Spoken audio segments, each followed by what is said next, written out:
Here we go again, another version of Let's Talk Music RVA. I am Charles Mans, and there's my buddy over there, Mr. Bill McGee. How you doing, Bill? I'm blessed, man. Just blessed to be here with brother down there, Jake Holmes. The brother Jake Holmes. That's right, Reverend Dr. Brother Jake Holmes. Oh my God, yeah. I thought Jake would be 19 forever because he looks like he's 19 years old right now. Jake and I both know the same hairdresser. I think it is. I need to find him because I got no hair and nothing to be, and everything is dressed wrong. Yeah, well, we know a little something. I didn't know I was coming to a roast though. You guys are roasting me, I think. No, I'm getting in the roast with you. Look, you're the youngest one in this meeting right here, brother. You are truly the youngest one. Well, I mean, you don't know. That's not factual. So you don't know, and I won't tell. Okay, good. I've always believed that you were the younger one. Well, I'm gonna tell him right now. As far as I know, it's factual, Jake, because everybody else on here way over 70, other than you. Well, and you're not in that. You're not in that ballpark yet, my friend. Look, these dudes right here, these dudes. 70, they'll never see 70 again. Never. These blue shirt guys, yeah, we're in trouble. No. So I'm glad I had sense enough to look up to you guys over the years, and learn. I mean that's a big takeaway for me. And I watch you guys over the years, and I've learned a lot from watching you guys. So I appreciate that.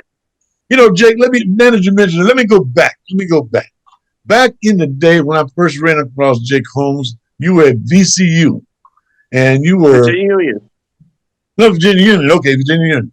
And you had a choir. You had a little chorus group called the One Accord, I believe. One Accord. Yes. Right. Okay. And that was on my Ujima Brother Love days.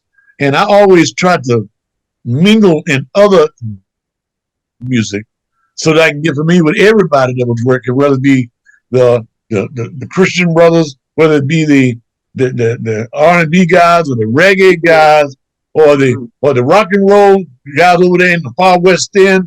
I was hanging out with those guys from time to time.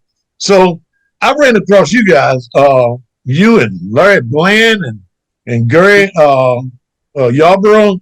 I ran across you guys, and man, you knocked me out. You had like 4 or 5 singers or 8 singers, and you sounded like 40 people. Yes, sir. That was because of the unique way that you were doing those voice arrangements. You had something going on with those voice arrangements, my brother, that really stood out to me. Hey, Jake. What happened during that time was we were definitely purpose-driven to to enhance the culture in Richmond, because Richmond has always been known to have great singers, great choirs, great quartet groups, great ensembles. But we were destined to really break open the whole era behind what Hawkins was doing. And so we took a lot of what Hawkins was doing and we jumped on that real early. A lot of people weren't doing a whole lot of contemporary gospel here in Virginia during that time. Some people was doing it, but Hawkins was a brand new approach. Crouch and Hawkins and all those guys, they were bringing something brand new, and we wanted to jump on it. So we started bringing that flavor. We know that Larry had his thing, and Virginia Choral Ensemble had their thing, and VCU had their thing. So we wanted to do something different. So we went that route, and it really paid off because people liked it. Well, you had a very theatrical approach to it that was a little bit different than the gospel groups at the churches during that time. It really stood out. Maybe we would call it a young influence. Again, I'm listening to you, and yes, you're right. The Hawkins singers and what was the other guy named? Andre Crouch. Andre Crouch. Those guys had changed the industry as far as what they was doing vocally.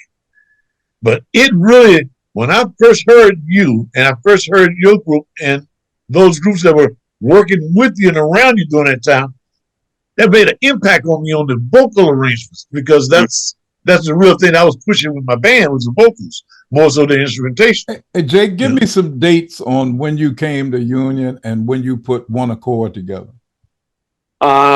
76, around that era, we Okay. started. And really, to be honest with you, Bill, the way that One Accord came about was because of a tragedy that happened in the community.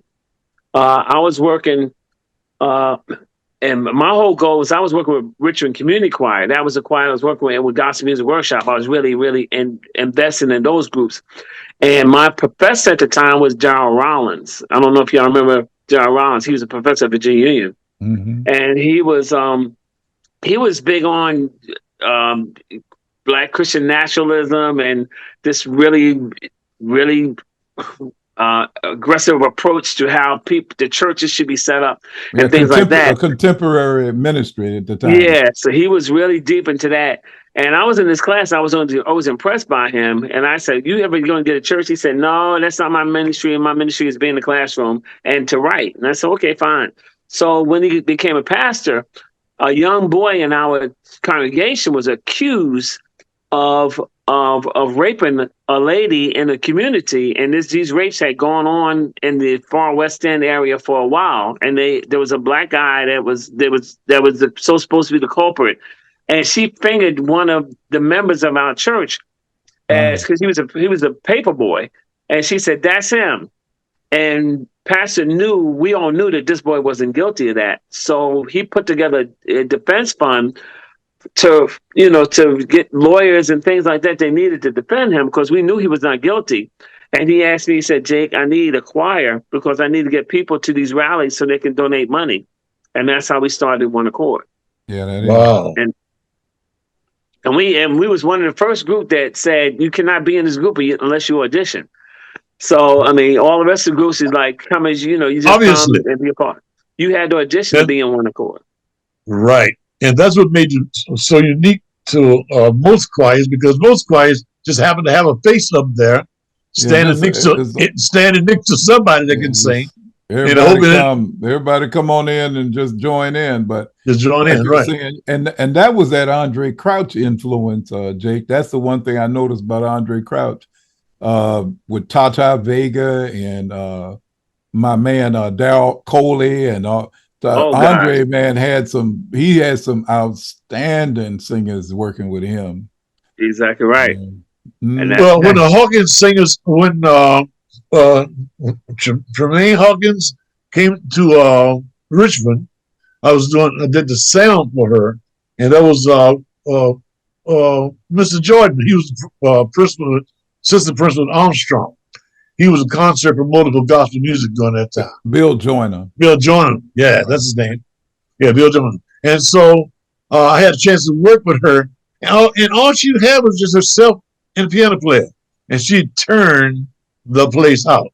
The Cedar Street Baptist Church over there in Church Hill. She turned it up. Darryl Coley was singing background when she came. Right. That's right. Okay. Yeah. Okay. He was in the background. I was at that concert. Wow. Yeah. I actually showed my class it's kind of appropriate that we're doing this. The class that I teach at Virginia State, we're actually doing gospel today. And it was ironic, man, that on this particular video I showed them about gospel, Reverend Wyatt T. Walker came in, and then Tremaine, and then it was just people who were germane to Richmond, you know what I'm saying, and all that. But Tremaine, they were showing how her interpretation of Amazing Grace is one of the classic interpretations of that song. She was undoubtedly a very polished singer and could deliver. I mean, but Jake, your group, I mean, that was one of the main things that stood out. That was the main thing that stood out. Everybody that you had up there, no dead weight. Everybody. Were they all from Virginia? Were they all from Virginia Union? No, they were from the community, and we didn't care. I mean, we had music majors that wanted to get in that didn't make the audition. We were looking for people that had just exceptional talent that really wanted to do contemporary gospel. I mean, we didn't shy away from doing traditional gospel. I mean, we were into that during school time. and by being involved with the university choir and the chapel choir. But our goal was to reach out to the community and really pull in people that really wanted to be that edge type approach to gospel music. And it was edgy. Are there any of them still singing some of the here music now? sound like straight up R&B. Yeah. Right. You know, It did.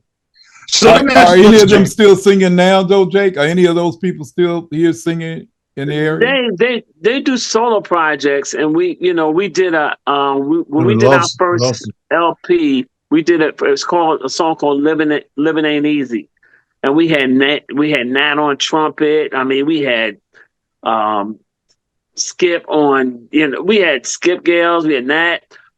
We have some tough. I mean, the record today is way before its time. I mean, the horn licks and everything. It was way before its time.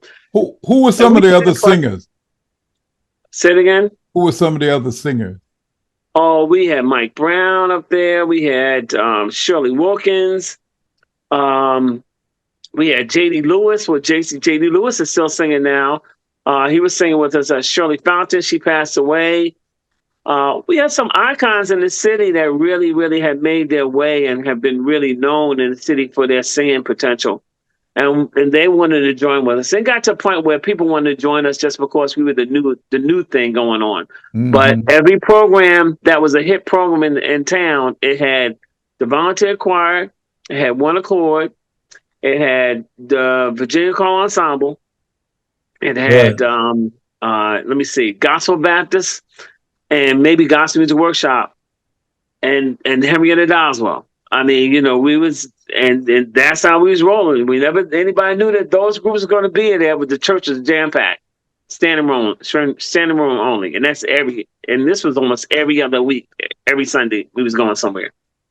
I know that during the 80s, let me move out of the 70s, get into the 80s. During the 80s, you worked with me on one of my plays, the AWC play that I did over there in Richmond, Armstrong Walker Classic play.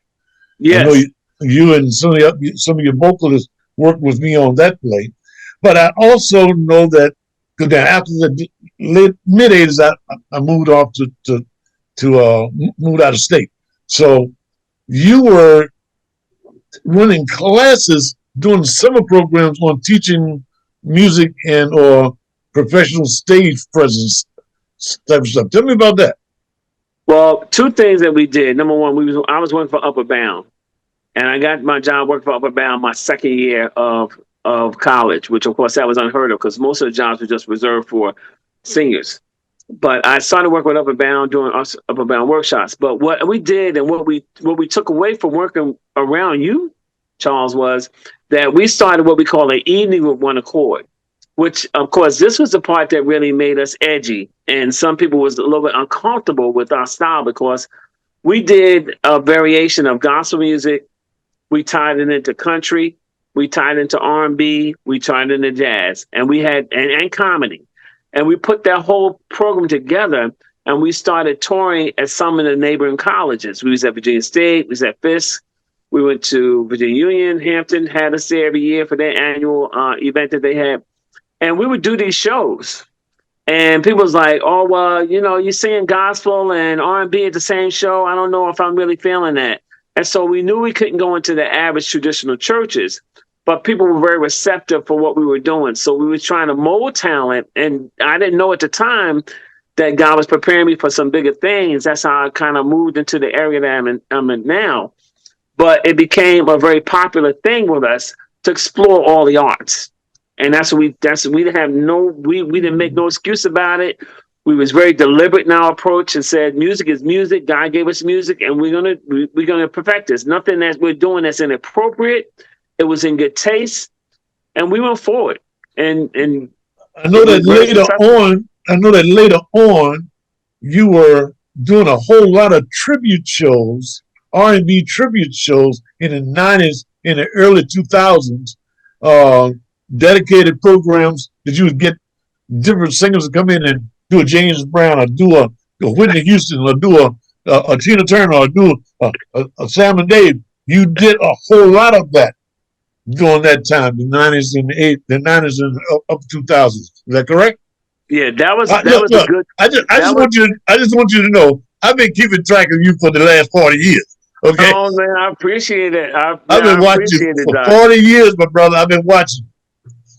Well, I'm gonna tell you that those were good runs, and those runs came across. And I'm gonna tell you, when I first started doing the whole production thing, and I decided to say, okay, I'm gonna take this role. See, I play keyboard, and I was doing a lot of events for other folks. And what frustrated me was that some of the events that I was going to, and I would try to bring my A game, I bring excellent soloists in. We learn the part, perfect our music. We was very serious about how we presented ourselves at a lot of events. But the event itself was kind of not up to standard, and it was kind of jacked up. It wasn't the planning aspect was not where it should be. And Right. so then I decided that, okay, I'm gonna do every aspect of this myself. I'm gonna do the planning. I'm gonna do the marketing. I'm gonna do the putting together the singers. I'm gonna do the Yeah. grooming. I'm gonna do the coaching. And we started that way, and then that brought about the tribute shows.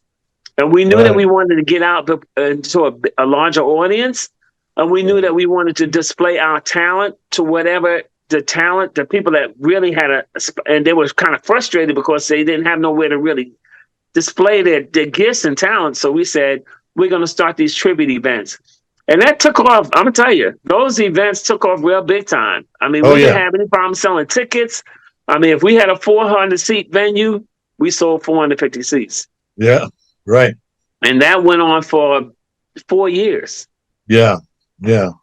You know, I think that's grand. Now from there, then you started doing concert promotion. All right, let me back up. The other thing too that was really significant about the tribute aspect, Right. we were able to keep a lot of musicians working. Okay. That was important to me. Right. That that it's fine. And sometimes folks really take advantage of musicians. They want to label them as, oh, they just local guys, just out here, just give them a donation. And we were sorry, but no, we're gonna stop that.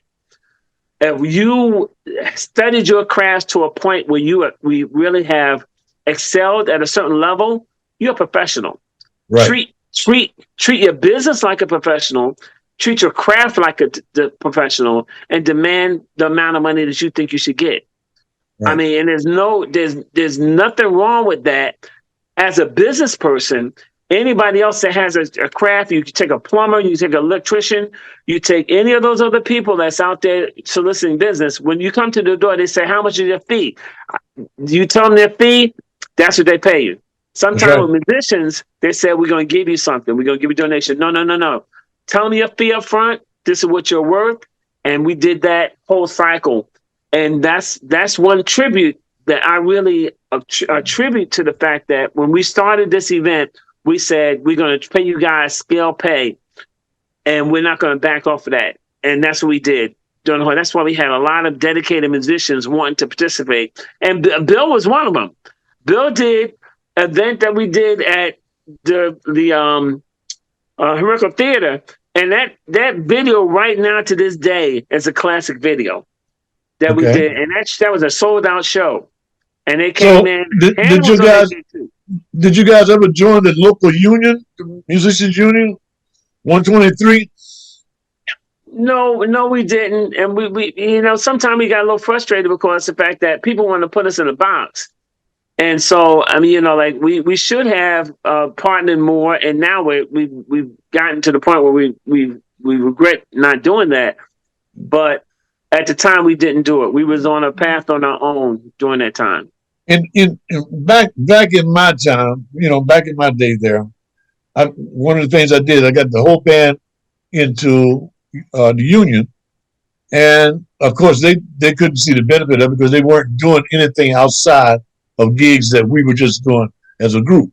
However, when we traveled certain places, we'd run across, especially in New York, we'd run across union houses that commanded a fee, if you're not in the union. But if you had a union card, then there was no fee for the local union guys to hit you with that local tax.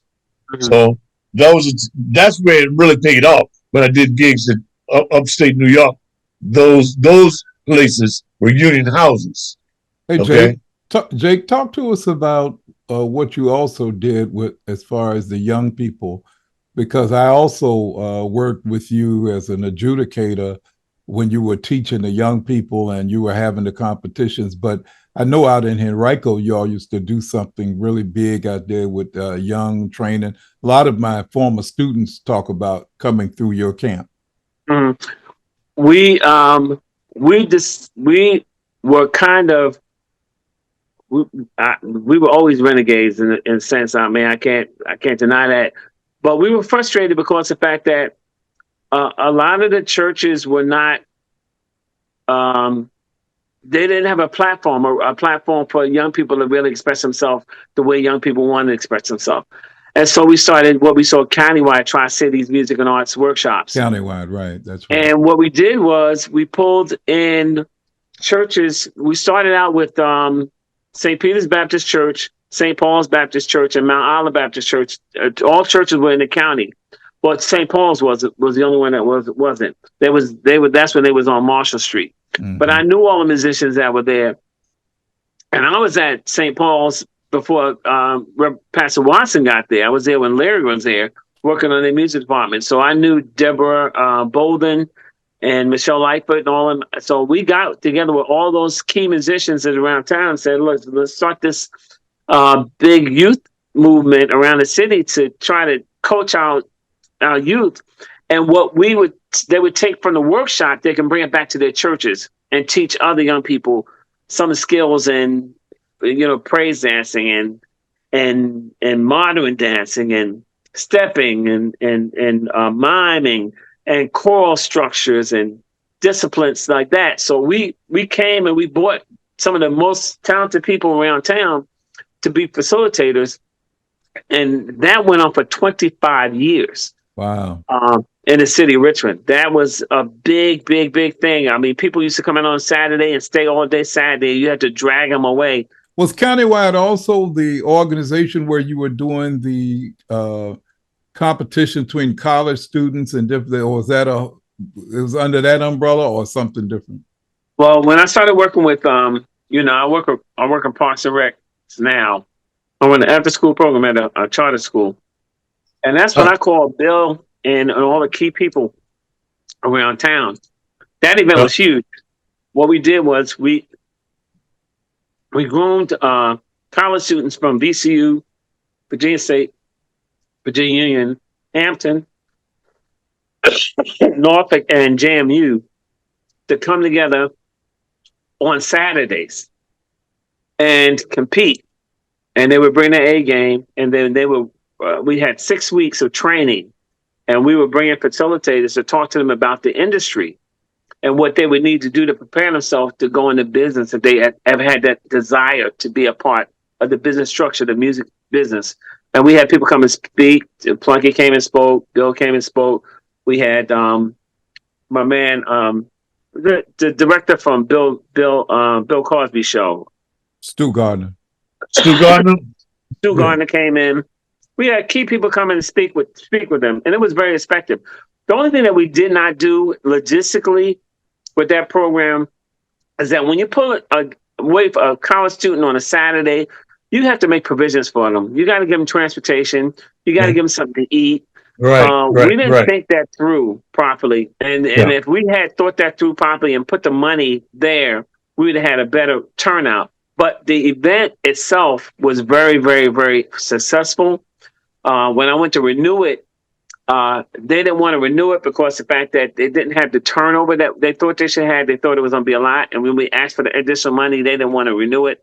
But it's up for grab. Anybody that wanted to jump that program, it was a contract. I did it for 2 years. It was very successful. Music in the Pines is what it was called. So you got a grant through the Endowment of the Arts? Is that what it was? We actually got a contract with the city, and they just allocated money for the actual project to go forward. Oh, I see. Okay. But it wasn't enough for me to do everything that we needed to do to really, really execute at a high level.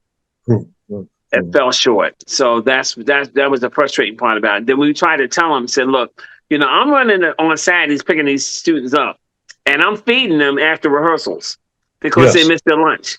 Right.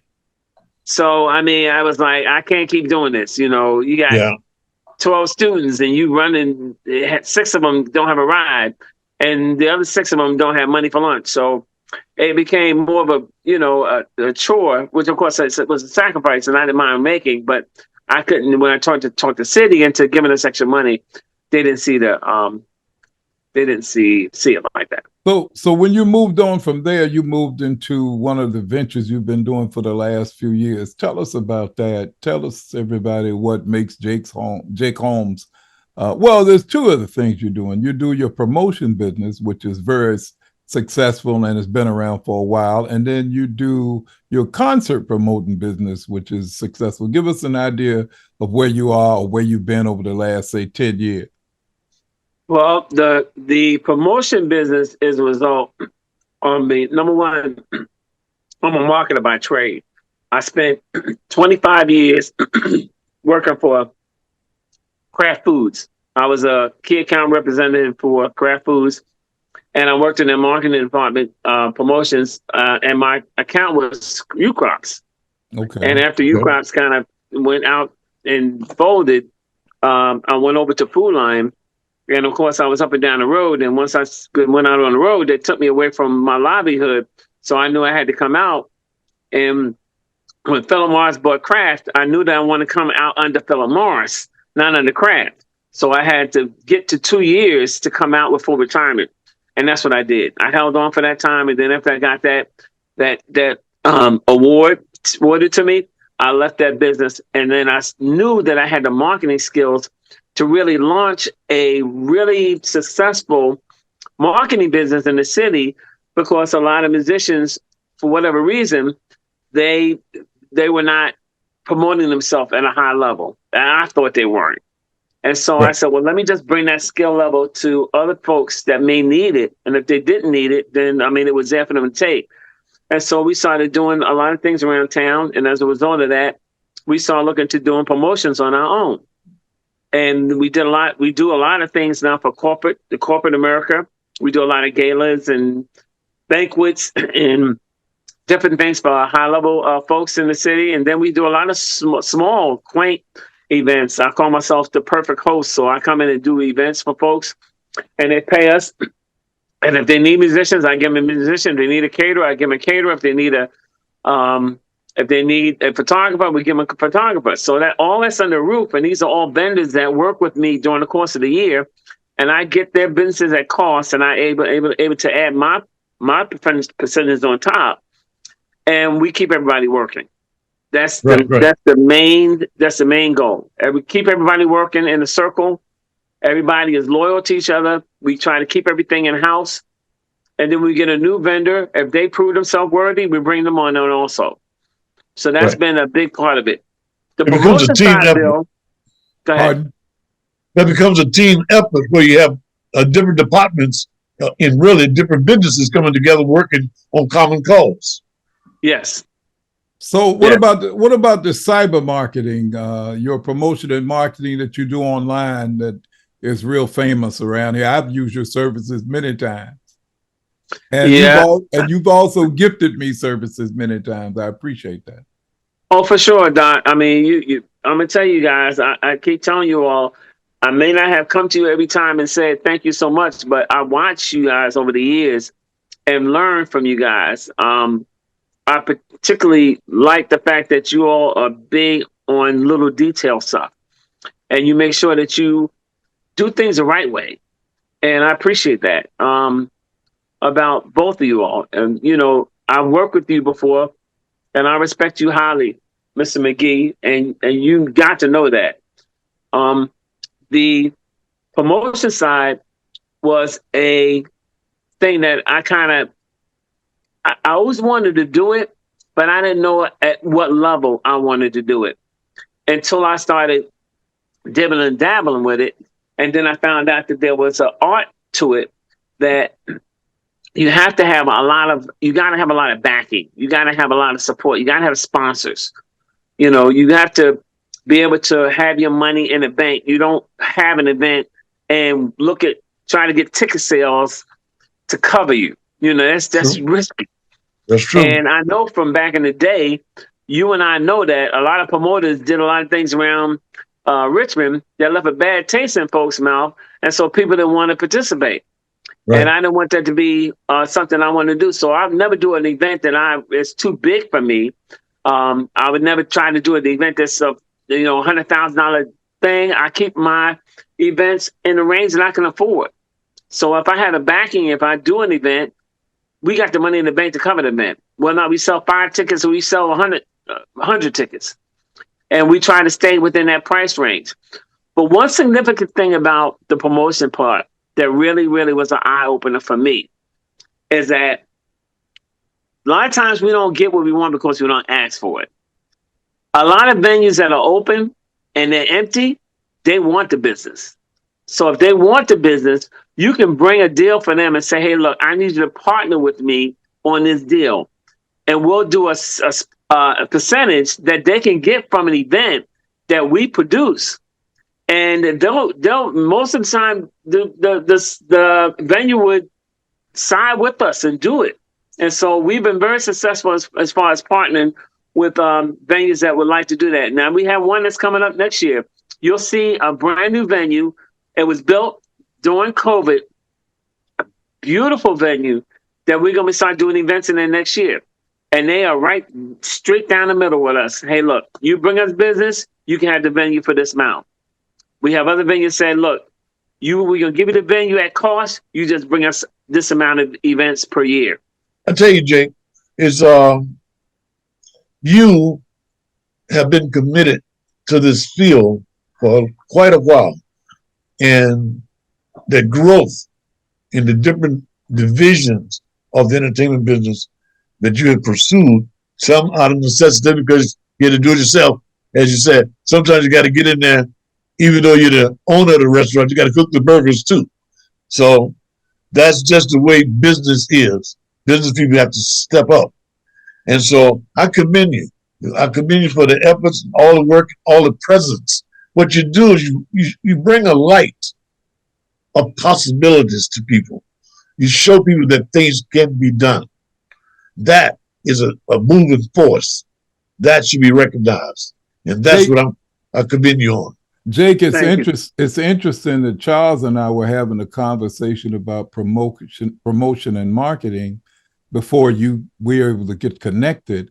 And I was telling them some of the pitfalls that we're dealing with nowadays. And he and I both were talking about, well, a lot of the old marketing techniques are old school and things are so much different now with technology and social media and everything else. But I say that to say to you, and I say this with Charles in mind, is what he was saying.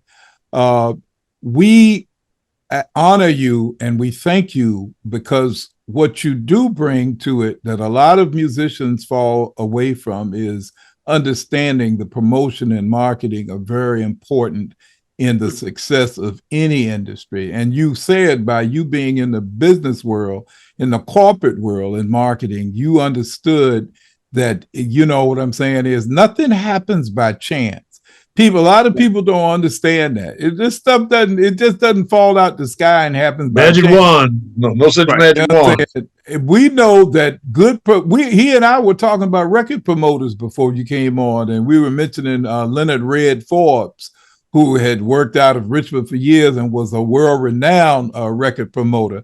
And we were mentioning different people, but you cut from that same cloth, man, and there's not many people like you out there. That's it. That's what I was telling Charles I said, man, there's very few understand the importance of promotion and marketing. A lot of musicians, it just does not dawn on them. They think, when I tell people that I pay marketing and the promotion fees for my music to get out there, they're going like, oh, it costs money? Right. Like, oh yeah, right. So you just think records become hits on their own?